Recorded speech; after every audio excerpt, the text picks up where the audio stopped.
Well, in honor of today's summit here in Helsinki, the New York Times, a newspaper in the United States, released a cartoon portraying President Trump and Vladimir Putin as gay lovers. The point was, it's wrong and shameful. But wait, this is the New York Times. They're not supposed to think that's wrong and shameful. What exactly were they saying?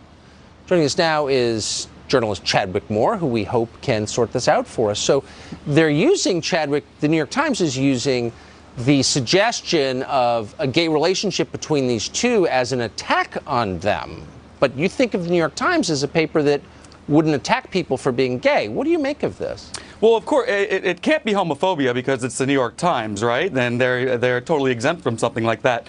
What I make of this is it's firstly extremely juvenile. Stephen Colbert and Jimmy Kimmel are two other torchbearers of the dying and stale establishment culture who also have recently made gay sex jokes about President Trump. And it's the sort of behavior that is tailor-made for a Huffington Post think piece about the history of gays as a punchline, about how cartoons are, equate violence. Yet I haven't seen these think pieces. I wonder why they're not calling out their own side for attempting to make fun of gay people. Maybe when the left tries to bully a lot of these soy boys at the New York Times, maybe they were called gay on the playground, and maybe this is the only way they know how to bully someone back. I don't know.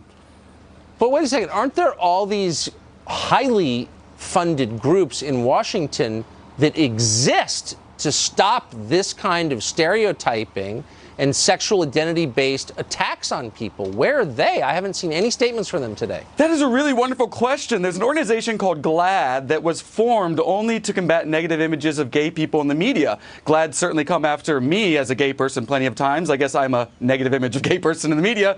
But I haven't seen them going after this cartoon. I haven't seen them going after any left-wing celebrities who've made these crude homophobic jokes. And imagine if the New York Times had run, a cartoon about Hillary and Vladimir Putin's relationship. Maybe they had a hot and heavy affair and a uranium baby popped out. What would the left be doing then? They'd be losing their minds. It's a typical hypocrisy that we continue to see from them.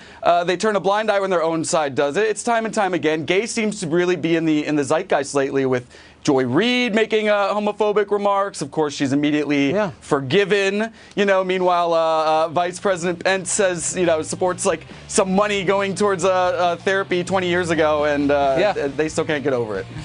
I'm starting to think they're hypocrites. You're starting to convince me, Chadwick. Great to see you tonight. Thank you. You too. Thank you.